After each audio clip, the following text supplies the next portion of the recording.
Hey there guys, welcome to my movie vlog. My name's John Campea, and this is my quick review of the brand new sequel, Pixar's Incredibles 2. I'm not gonna bury the lead here, I'm just gonna tell you right up front, this movie is fantastic. I have been buzzing about this film ever since I came out of the theater after watching it the first time. I've been telling my wife about it, I've been telling all my friends about it. I simply cannot wait to rush out and watch this film again. And it might actually be my second favorite film of the year so far. I mean, my favorite film of the year right now is still probably A Quiet Place, but Incredibles 2 may be in the number 2 spot. It's easily in the top 4, but might be my second favorite film of the year so far. Okay, so as you can tell from the trailers, Incredibles 2 pretty much picks up right where Incredibles 1 leaves off. As you guys remember from the first Incredibles film, their main adventure is done, but now they're out in the town, in the city, and the Underminer comes up, of course, voiced by John Ratzenberger. He comes up and they have to jump into action, and that's where this movie picks up. They get involved, but of course, in that world, superheroes are still technically illegal, and them getting involved in fighting and confronting the Underminer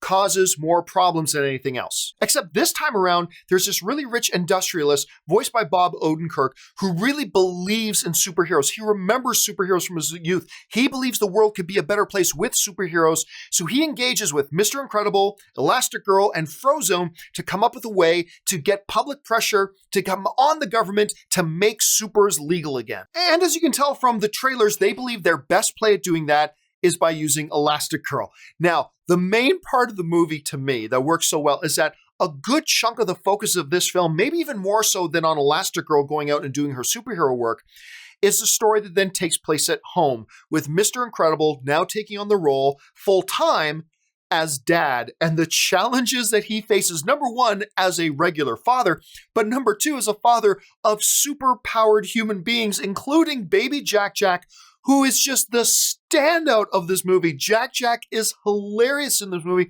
but him as a father trying to deal with all that stuff. And you know what? It could have become cheesy and hokey and kind of just awkward really, really fast when you're trying to do that type of comedy in those types of situations. Instead, what Brad Bird is the director, who also directed the original, what he was able to do was to bring real heart to it. And because it has real heart, and you're getting emotionally attached and all this kind of stuff, all the situations are just made all the funnier. And that includes with Dash, with the baby, with the daughter, with everything. It just all works so well. Now, the Elastic Girl adventures is she's out fighting crime, and there's this new supervillain out there called the Screen Slaver, who can just hypnotize you by using any kind of a monitor screen, causing all types of havoc and damage.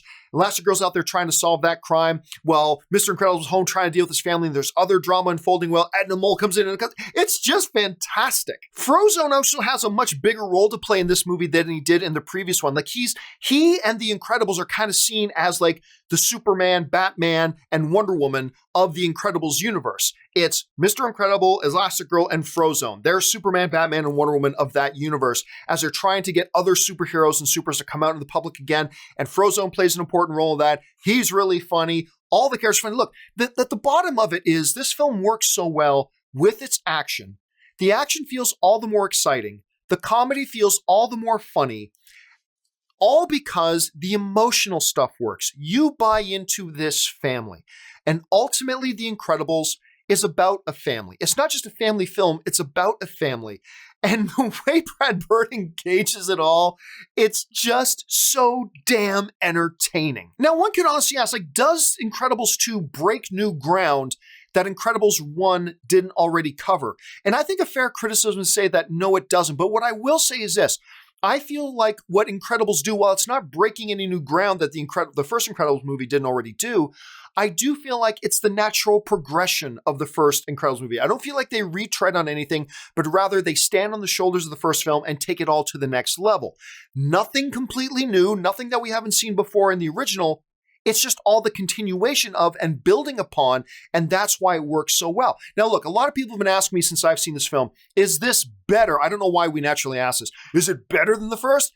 I don't know if it's better than the first. It's definitely a little bit different from the first. I don't know if it's better. I need to see it a few more times. But I can tell you this, it's in the discussion for being as good, maybe a little bit less, or maybe a little bit more good than the original one. It's just that entertaining. This movie is absolutely terrific. There's nothing I came out of this film thinking, oh, this was a big glaring weakness or that was a big glaring weakness. It's not a perfect film, but it didn't do anything tragically wrong at the same time. It's funny, it's exciting, it's heartwarming. And by the way, There's this Pixar short film called Bow that plays before it that is probably in the top 2 or 3 best short films they've ever done. It's also funny and heartwarming, and it takes place in Toronto, Canada, so you know that's going to have a soft spot on me. But guys, get out and see Incredibles 2 as soon as you can. I'm not saying it's the best movie of the year, but it's a damn entertaining time at the theater. You'll be glad you see it. The big question here is, what did you guys think about Incredibles 2? Have you had a chance to see one of those advanced screenings yet? If so, what did you think of the film?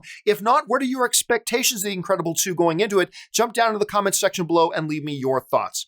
Listen, guys, while you're here anyway, why don't you take a second, click on that subscribe button, become a subscriber to my YouTube channel. Make sure you follow me on Twitter, simply at John Campea. You can see my address right there. That'll do it for me, guys. Thanks a lot for joining me. My name is John Campea, and until my next video, bye-bye.